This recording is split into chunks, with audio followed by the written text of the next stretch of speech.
주가가 추세적으로 하락하고 하락장이 올 거라는 그런 생각을 하시는 거는 매우 위험한 생각이다. 아주 아름다운 시나리오가 됐을 때 끝나는 시점 언제냐면 내년 말입니다. 디플레이션을 공부하시는 게 자산 가격이 언제 올라가는지를 결정하는데 가장 중요합니다.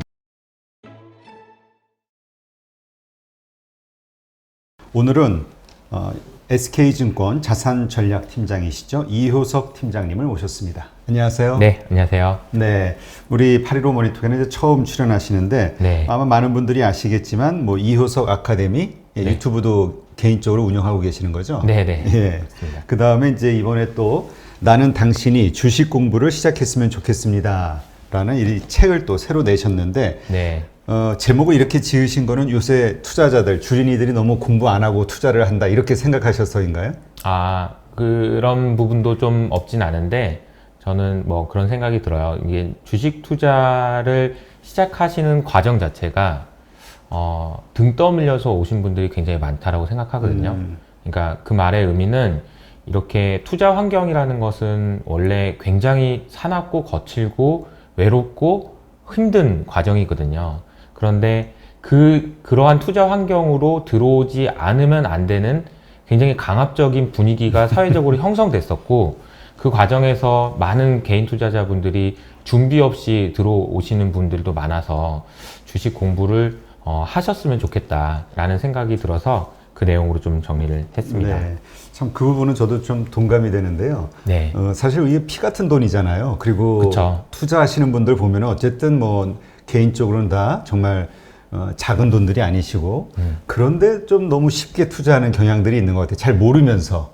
그리고 보통 투자해놓고 공부 시작하잖아요. 그런 부분도 있고요. 저는 이제 이효석 아카데미라는 채널을 통해서 구독자분들하고 소통을 하면서 이제 여러 가지 생각을 많이 하게 되는데 이제 사연들을 되게 많이 받아서 저도 읽고 이런 생각을 하고 계시는구나 이런 생각을 많이 하게 되는데 정말 소중한 돈들이고 정말 그 절박한 심정으로 투자 세계로 들어오신 분들이 많아요. 네. 그런데 시작부터 어디서부터 어떻게 공부해야 될지 모르겠다라는 생각을 얘기하시는 분들도 많고 그리고 이 815를 포함해서 굉장히 다양한 매체에서 영상들이 많다 보니까 이걸 또 뭐부터 봐야 될지도 모르겠다 이런 생각도 하시는 분도 있고 그래서 저는 개인적으로 이제 유튜브 채널에서 하고 있는 거는 그냥 기초부터 1부터 여기서부터 여기까지 보시면 알 수 있다 이런 내용들도 좀 전달을 해드리려고 노력을 하고 있습니다. 네, 알겠습니다. 한번 이 책에 제가 지금 목차를 보니까 좋은 내용들이 우리가 좀 공부해야 되는 뭐 금리서부터 시작해가지고 선물 옵션 관련된 내용들도 있고요.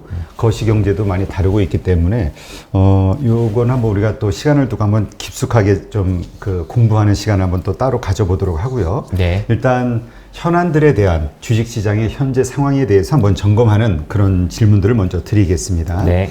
일단 이번에 이제 미국의 우리 한국의 많은 기업들이 이제 44조라는 엄청난 돈을 투자했잖아요. 네. 그리고 이것이 결국은 우리 경제에 큰 도움이 될 것이다. 기업에도 도움이 될 것이다. 이런 평가를 많이 했었는데 네네. 막상 끝나고 보니 이렇게 주가가 그렇게 크게 이렇게 좀 주가의 호재로 작용하는 것 같지가 않아요. 밋밋하고.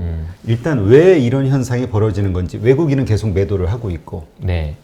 그 투자를 발표했다라는 것이 주가에 영향을 주기 위해서는 어떤 것이 영향을 줘야 될까요? 이제 반대로 생각을 해보면 투자를 결정했는데 왜 좋아하고 주가가 올라야 될까 생각을 해보면 이 투자가 결국에는 돈으로 연결돼서 이익으로 이어질 거다라는 기대가 형성돼야 되는데 그런 상황이 아닌 것이 가장 큰 문제인 것 같고요.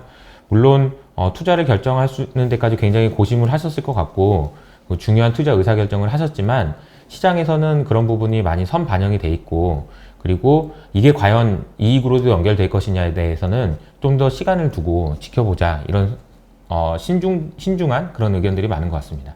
네. 한편에는 또 우리가 미국 쪽 라인에 확실하게 쓰고 미국의 어떤 특히 전기차 배터리와 관련해서는 지금까지는 별로 재미없었지만 앞으로는 되게 크게 성장할 수 있는 시장이 미국 시장이라고 보니까 네. 그쪽에서 이제 상당한 어떤 시장 점유율을 차지하면서 성장의 어떤 동력이 되지 않겠냐 이런 기대를 갖는 분도 있고 이것이 결국 미중 갈등 사이에서 중국의 어떤 리스크가 부각이 돼서 또 기업들의 압박, 한국 경제에 압박이 들어오는 거 아니냐 이런 의견을 가지신 분도 있거든요. 네네. 두 가지 질문을 주셨는데 두 번째 질문 먼저 답변을 드리자면 이제 중국과의 견제, 미국과 중국 사이에서 우리가 뭐 새우등 터지는 거 아니냐 이 의견에 대해서는 그건 당연한 겁니다. 당연히 안고 가는 거죠. 어쩔 수 없어요. 우리가 무슨 중국 1등, 2등은 아니잖아요. 글로벌 그렇지. 경제에서 많은 분들이 이게 되게 우울하다 이렇게 얘기하고 계시지만 생각을 해보면 우리 밑에는 더 많아요. 우리 밑에는 더 많고 이런 고민조차 못하는 그런 회사들, 기업들, 국가들 훨씬 많습니다. 우리는 그나마 미국이랑 중국에서 러브콜을 보내고 있다는 사실 자체가 얼마나 감사한 건지 그런 생각을 좀 먼저 말씀을 좀 드리고 싶어요. 그리고 과거와는 달라진 점이 명백하게 달라진 점은 뭐냐면 미국에서 우리나라 기업들한테 러브콜을 보내고 니네들 와서 한번 좀 얘기 좀 해보자 이런 얘기를 한다는 것 자체가 굉장히 달라진 거다. 저는 그렇게 보고 있고 그런 부분들이 우리나라 기업들의 위상이 달라진 거다라고 저는 생각하고 있습니다. 앞으로 미국과 중국 사이에서의 갈등 관계에서 우리가 자리를 못 잡아가지고 새우등 터진 거 아니야? 당연합니다. 그건 안고 가야 되는 리스크고 이전과 달라진 게 아니에요. 그거는 계속 가는 거다. 하지만 우리 기업들의 위상이 분명히 높아진 거는 평가를 받을 수 있을 거다라고 생각을 하고 있고요. 반도체, 자동차, 2차 전지 너무 좋은 성장 산업이고 그런데 왜 주가가 안 가냐? 이렇게 저는 생각을 하고 있는 게 2차 전지, 그래서 전기차 시대로 간다라는 그 흐름이 가역적인 흐름일까요? 다시 말하면 내연기관에서 전기차로 가는 것처럼 보이는 듯 했으나 다시 내연기관으로 돌아갈 수 있을까요? 그럴 가능성은 없습니다. 그렇죠. 이것은 마치 마차가 다니던 시대에 자동차가 다니고 있었어요. 자동차가 다니고 있었음에도 불구하고 상당히 오랜 시간 동안 마차는 돌아다녔습니다. 그러나 그 과정에서 마차를 만드는 회사들은 없어졌습니다. 점점. 그건 너무 당연한 거예요. 자동차가 나왔는데 마차가 계속 될 거라고 해서 마차를 만드는 회사에 투자하고 그런 회사는 없습니다. 그건 너무나도 당연한 거라고 생각을 하시면 될 것 같고 그러면 전기차로 가는 흐름이 이제 다시 돌아올 수 있냐? 그럴 가능성은 없습니다. 속도의 문제고 그런데 이견이 없기 때문에 모든 투자자들이 다 좋다고 하는 거죠. 그러면 항상 그렇죠. 비쌀 수밖에 없는 거고요.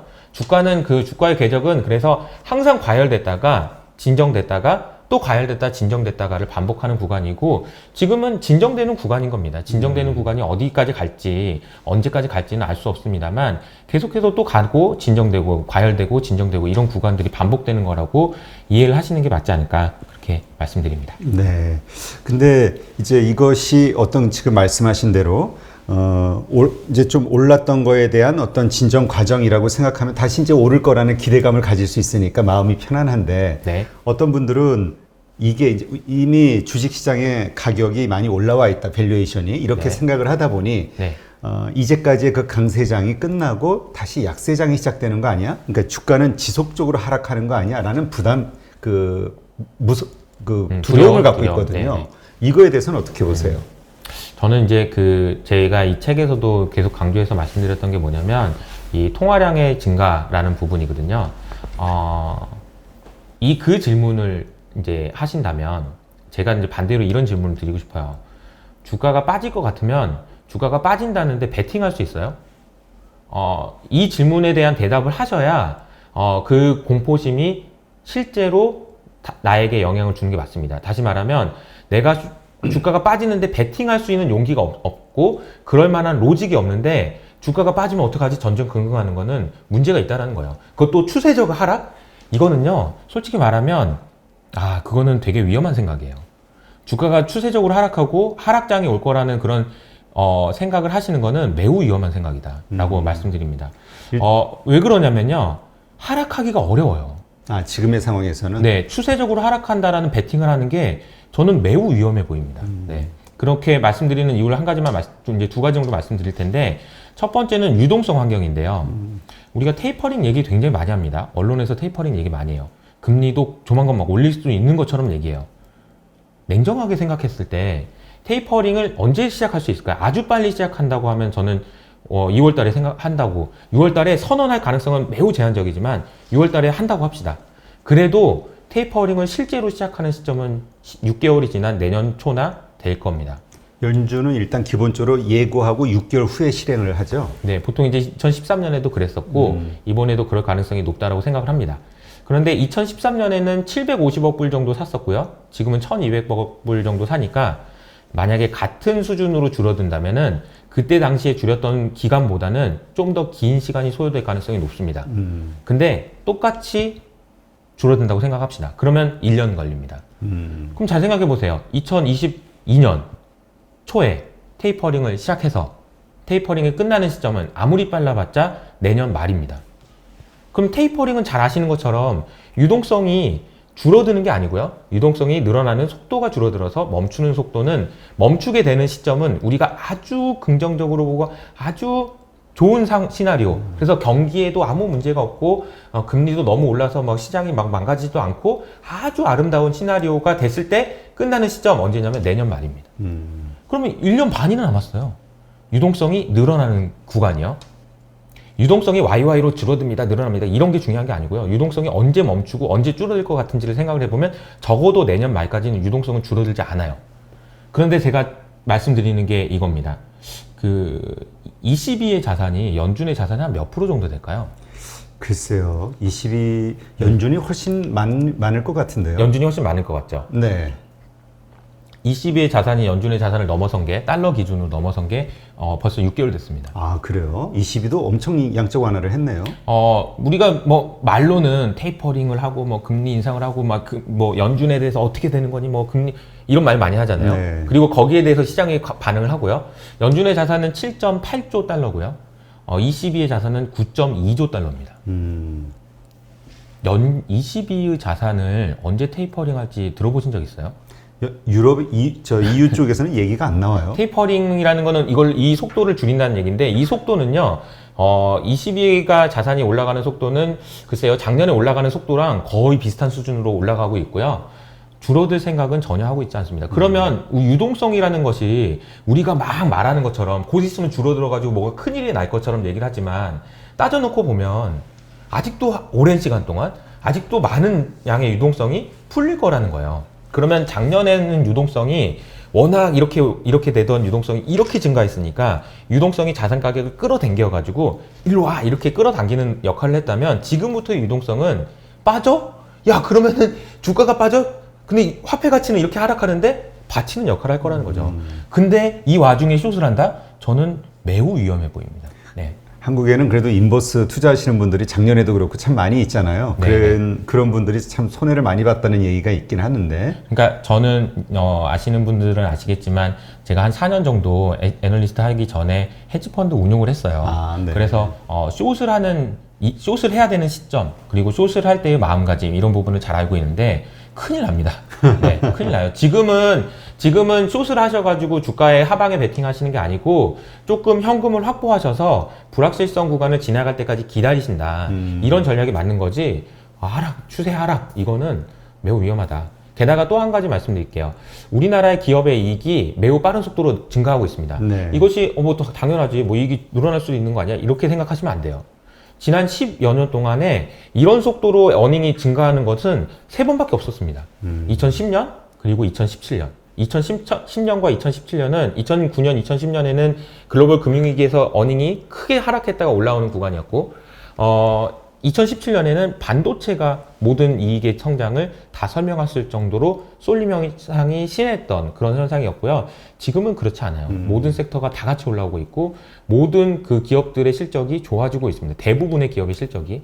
이렇게 좋아지고 있는 환경은 2017년에 비해서 한 번의 어닝의 방향성이 부러지기가 매우 어렵다라고 말씀드릴 수 있어요. 반도체가 좋았을 때 2017년에는 반도체가 부러지면 다 부러지는 거예요. 그렇죠. 그러나 지금은요, 반도체의 영향력이 20%에서 30% 내외입니다. 나머지도 다 좋아지고 있어요. 그러니까 이렇게 좋아질 수 있을까에 베팅을 하려면 얼마나 큰 용기가 필요한지를 생각을 해보셔야 된다라는 겁니다. 네. 그러니까 지금 시장을 막연하게 두려워하시는 분들, 네. 그분들에게는 상당히 위로가 되는 말씀일 것 같은데, 그런데 이제 벌어지는 현상을 보면, 네. 예를 들어서 이제 요즘 암호화폐가 뭐 큰 폭으로 폭락했다가 또 반등했다가 이게 너무나 큰 변동성을 보이고 있단 말이죠.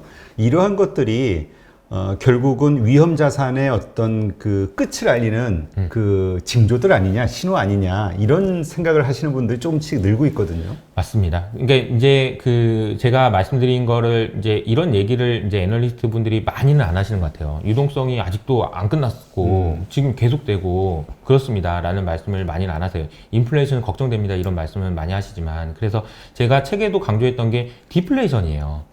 인플레이션보다 디플레이션 걱정하셔야 되고, 디플레이션을 공부하시는 게 자산 가격이 언제 올라가는지를 결정하는데 가장 중요합니다 라고 말씀을 드리는 이유가 뭐냐면요, 잘 한번 생각을 해보시면 우리가 2008년 금융위기 이후로 매번 들었던 얘기가 뭐냐면, 경제지표가 안 좋으면 유동성을 더 풀고 부양책이 계속될 것 같아서 주가가 오릅니다 라고 얘기를 했잖아요. 네. 그 말이 근데 맞습니까? 아니, 우리는 저도 이제 주식을 배우고 하는 입장에서 많은 분들이 그렇게 얘기하고 블룸버그에서도 그렇게 얘기하고, 그러니까 그게 맞다라고 생각하고 맞아, 그렇게 하는 거지, 나도 그렇게 행동해야지 라고 생각을 하고 있지만, 그게 맞는 건가요? 언제까지요? 언제까지 그렇게 할 건데요? 경제지표가 안 좋으면 부양책을 계속하니까 주가가 올라간다는 거를 도대체 언제까지 할 거냐고요. 그 얘기에 대한 그 질문에 대한 대답을 하기 위해서는 디플레이션 압력을 알아야 된다는 거예요. 제가 이 컵을 가지고 제가 설명을 드려보면, 이 컵의 크기를 우리가 잠재 성장률이라는 개념으로 말을 합니다. 잠재 성장률이라는 개념은 여기서부터 여기까지 성장을 하면 이 이상 성장을 하게 됐을 때 인플레이션이 옵니다 라는 성장률을 잠재 성장률이에요. 이 성장률을 넘어서면 안 돼요. 왜냐하면 인플레가 오니까 라는 거죠. 근데 아시는 것처럼 성장률은 항상 이 컵을 넘어서지 못했어요. 그래서 인플레이션이 안 왔던 거죠. 그래서 인플레이션이, 물이 컵이 이만큼이 있으니까 물을 계속 붓는 거죠. 유동성을 붓는 겁니다. 그래서 성장률이 올라올 수 있도록. 근데 물을 계속 부었어요. 10년 동안. 아시는 것처럼 연준도 부었고, ECB도 부었고, BOJ도 부었고, BOE도 부었고, PBOC도 부었고, 다 부었습니다. 유동성을 다 부었어요. 근데 왜 넘치질 않죠? 넘치질 않는 이유가 뭐죠? 잠재 성장률이랑 잘못 계산한 거 아닐까요? 혹은 이 컵의 크기가 계속 커지는 거 아닐까요? 디플레이션 압력이 계속 커지는 거 아닐까요? 그러니까 유동성을 부어도 넘치지 않는 거 아니에요? 그러면 왜 무엇 때문에 디플레이션 압력이 커지는지 이것을 계산하고, 이 컵의 크기가 더 이상은 커지지 않아서 이제는 물이 쏟아질 것 같다 라는 얘기가 언제쯤 나올 수 있는지, 이것을 연구하는 것이 자산 가격이 멈추는 것을 예상할 수 있는 중요한 수단이다 라는 거죠. 그래서 저는 유동성이 언제까지 부어질 수 있느냐, 이게 생각보다 오래 걸릴 것 같다라는 말씀을 드리는 거고요. 그러면 제가 이제 말씀드리는 걸 들어보면 자산 가격은 영원히 올라가야 될 것 같은데 디플레이션 압력도 커진다고 하면, 근데 지금 왜 주가는 이렇게 빠지냐? 만약에 제가 말하는 말씀을 모든 분들이 동의하시고 모든 분들이 그렇게 투자를 하신다라고 하면 어떤 현상이 나타날까요? 난리가 날 겁니다. 아마 모두가 투자에다 몰빵을 하겠죠. 그리고 위험자산 가격은 끝을 모르고 올라갈 거고요. 그렇죠. 버블이 될 겁니다. 버블이. 그런데 캐플란 총재를 비롯한 수많은 애널리스트나 연준 의원들도 서서히 말을 아끼죠. 거품이다. 부담스럽다. 이런 얘기를 말을 함으로써 시장을 진정시키고 투자자들의 마음을 가라앉히고 있는 과정이다. 저는 그 과정에 지금 있다라고 생각을 하는 거예요. 비트코인 가격이 빠지는 거, 그리고 여러 위험자산 가격들이 하락하는 내용들은 대부분 그 영향입니다. 그러면 이 영향은 제가 말씀드렸던, 앞에서 막 장황하게 막 설명드렸던 이거는 근본적인 원인이에요. 이 근본적인 원인이고 구조적인 원인입니다. 이거는 안 바뀝니다. 바뀌는 건 뭐냐? 앨런의 말, 파월의 말이 바뀌는 겁니다. 그러면 이 말이 바뀌는 것을 통해서 우리가 물론 언젠가는 이 사람들이 유동성을 흡수하고 금리를 올릴 수 있겠구나라는 생각을 하셔도 좋지만, 중요한 거는 언제 할 수 있느냐, 그 행동을 언제 할 수 있느냐, 말과 행동의 차이가 어떤 괴리를 만들어내느냐, 이런 현상을 생각을 해보면 이 말 때문에 하락하는 거는 굉장히 큰 좋은 기회가 될 수 있다, 이렇게 생각할 수 있다는 거죠. 저가 매수에. 저는 이 말이 앞으로도 한 2, 3개월 정도는 지속된다고 봅니다. 그리고 이 말이 끝나는 시점은 테이퍼링에 대해서 아주 구체적으로 계획이 발표되는 시점이라고 봐요. 이 테이퍼링에 대해서 구체적으로 얘기가 나오면 어떤 현상이 생기냐면, 더 이상은 테이퍼링이 악재가 안 됩니다. 그리고 이 불확실성이 해소가 되면서 주가든 어떤 자산 가격이든 올라갈 수 있는 환경이 마련된다라고 볼 수 있는데요. 언제 테이퍼링을 구체화시킬 거냐, 이 부분은 뭐 저희가 이제 알 수 있는 방법은 없지만, 추정컨대 지금처럼 인플레이션에 대한 기대 심리가 높아졌을 때는 오히려 테이퍼링을 얘기하기가 어렵습니다. 진정되는 모습을 보여야 연준 입장에서도 어떤 계획을 발표하기 전에 시장이 가시성이 높아지는 상황에서야 그런 얘기를 할 수 있다라고 보면은 저는 8월이나 9월 정도가 되지 않을까 그렇게 생각하고 있고요. 그쯤 되면 자산 가격도 진정되고 올라갈 수 있다라고 생각합니다. 그럼 지금의 우리 증시 조정은 그러니까 좀 지지부진한 이 환경은 한 그 정도 8, 9월 정도까지 지속이 될 수 있다. 이렇게 이제 개인적으로 보시는 거군요. 네, 이제 상방을 막을 수 있는 또 하나의 논리가 있는데 외국인 투자자들이 지금 굉장히 많은 속도로 주가를 팔고 있잖아요. 네. 그래서 걱정하시는 분도 많고 저도 걱정이 됩니다. 왜 이 사람들이 왜 파는가? 이유를 알 수 있는 방법이 없죠. 그런데 이제 제가 유력하게 생각하고 있는 원인은 그거예요. 피크 아웃입니다. 그 경기가 더 이상 좋아질 수 없다. 주식을 살 때 제일 좋은 타이밍은 주가 그리고 기업, 경제가 더 이상 나빠질 게 없을 때 사는 게 제일 좋은 시나리오입니다. 왜냐면 사람들이 그렇게 생각할 정도면 주가는 이미 바닥을 쳤기 때문이에요. 그런데 반대로 주식을 팔기 제일 좋은 시점이면 모든 사람들이 좋다라고 얘기해서 더 이상 좋아질 게 없을 때입니다. 그러면 지금이 혹시 그럴 때가 아니야? 라는 의심을 충분히 할 수 있는 타이밍이라고 생각해요. 그래서 그런 의구심들이 해소되는 것이 확인될 때까지 이 외국인의 매도가 지속될 가능성은 있다. 그래서 시장이 흔들릴 수 있다라고 저는 생각하고 대응을 하시는 게 맞지 않나. 그러나 중장기적으로는 숏을 하는 거는 진짜 큰일 난다. 그런 생각을 하시면서 대응하시는 게 좋지 않을까 그렇게 말씀드립니다. 네.